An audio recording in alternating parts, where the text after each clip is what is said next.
নমস্কার বন্ধুরা, আমার চ্যানেলে তোমাদের সবাইকে স্বাগত। আবারও চলে এলাম নতুন একটা ভিডিও নিয়ে। আজকে আমি বানিয়েছিলাম পালং পনির।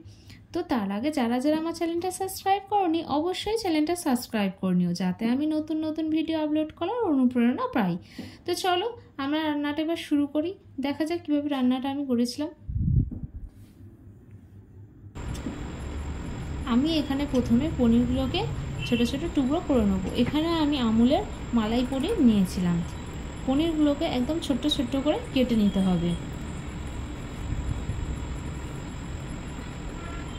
পনিরগুলো আমার কাটা হয়ে গেছে।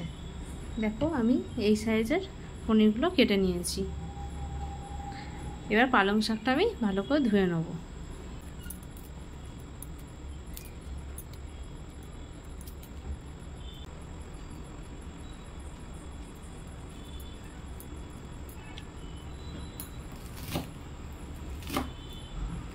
এইভাবে পালং শাকগুলো ভালো করে পরিষ্কার করে কেটে নিতে হবে। কেটে নিয়ে ভালো করে এগুলোকে ধুয়ে নেব।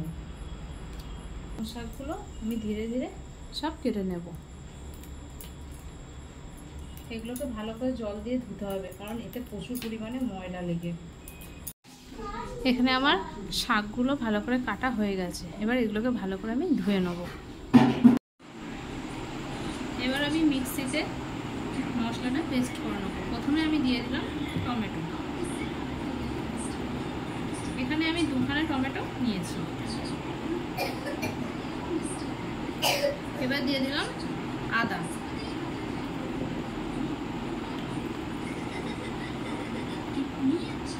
রসুন। আমি 6-7টা কোয়া দিয়েছি রসুনের। দিয়ে দিলাম কাঁচা লঙ্কা, সাথে দিয়েছি অল্প ধনে পাতা। এবার এটাকে মিক্সিতে পেস্ট করে নেব। আমি 2 গ্লাস জল নিয়েছি।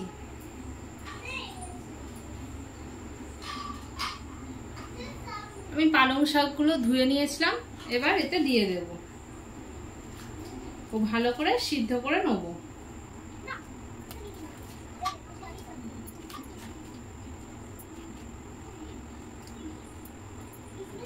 এবার এটাকে আমি চাপা দিয়ে দেবো সিদ্ধ হওয়ার জন্য।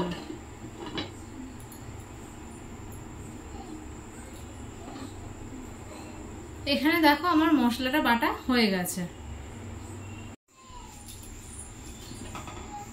এখানে পালং শাকটা আমার সিদ্ধ করা হয়ে গেছে। এবার এটাকে মিক্সিতে আমি পেস্ট করে নেব। এগুলোকে এবার জল ঝরিয়ে তুলে নেব। নিয়ে মিক্সিটা ভালো করে মিহি করে পেস্ট করতে হবে। তাতে নিয়ে নিয়েছি।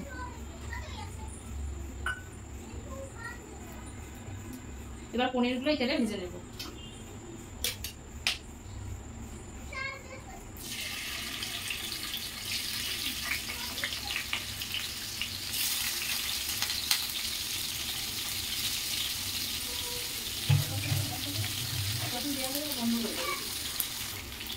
পনিরগুলো আমার ভাজা হয়ে গেছে। এবার এগুলোকে তুলে নেব।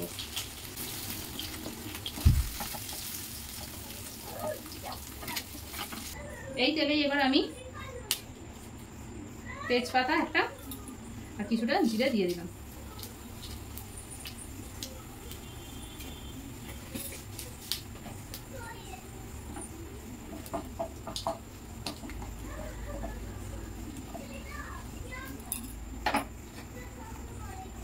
এবার এই পেস্ট করে রাখা মশলাটা দিয়ে দেব।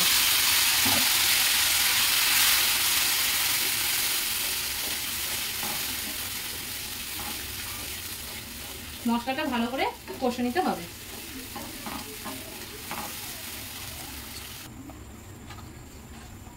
এবার এর মধ্যে আমি দিয়ে দিলাম হলুদ গুঁড়ো 1 চামচ,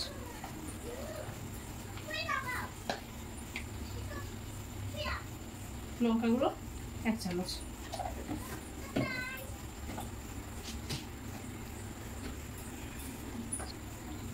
জিরে ও ধনে গুঁড়ো 1 চামচ,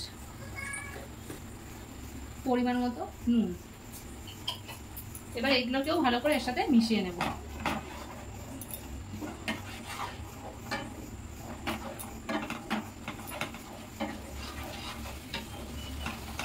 মশলাটা ভালো করে তৈরি হলে তবেই আমি পালং শাক পেস্ট করাটা দেবো এর মধ্যে। যতক্ষণ না এক থেকে তেল বেরাচ্ছে ততক্ষণ আমি দেবো না, নাহলে কাঁচা গন্ধ ছাড়বে মশলারও আর শাকেরও। মশলা থেকে তেল ছেড়ে দিয়েছে, এবার আমি পেস্টটা দিয়ে দেবো।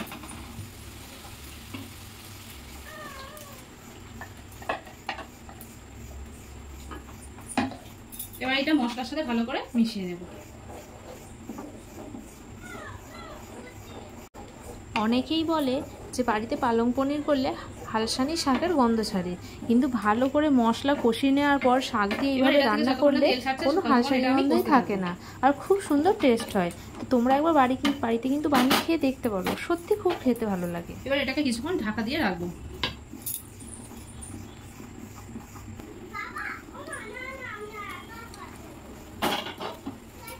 এবার দেখো এর থেকে তেল বেরানো শুরু করেছে, এবার আমি পনিরটা দিয়ে দেবো।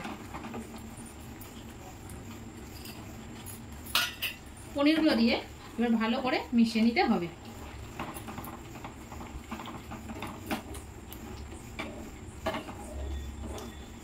এটাকে আবার কিছুক্ষণের জন্য আমি চাপা দিয়ে দেবো।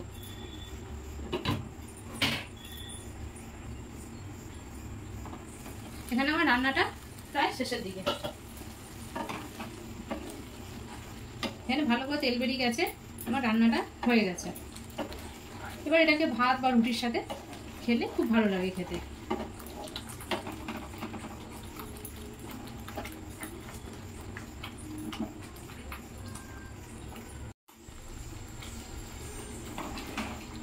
তো বন্ধুরা আমাকে জানিও তোমার এই রান্নাটা কেমন লাগলো। যদি ভালো লেগে থাকে চ্যানেলটা অবশ্যই সাবস্ক্রাইব করে দেবে, আর পাশে থাকা বেল আইকনটা একবার প্রেস করে দেবে, যাতে আমি নতুন নতুন ভিডিও আপলোড করলে তোমরা দেখতে পাও।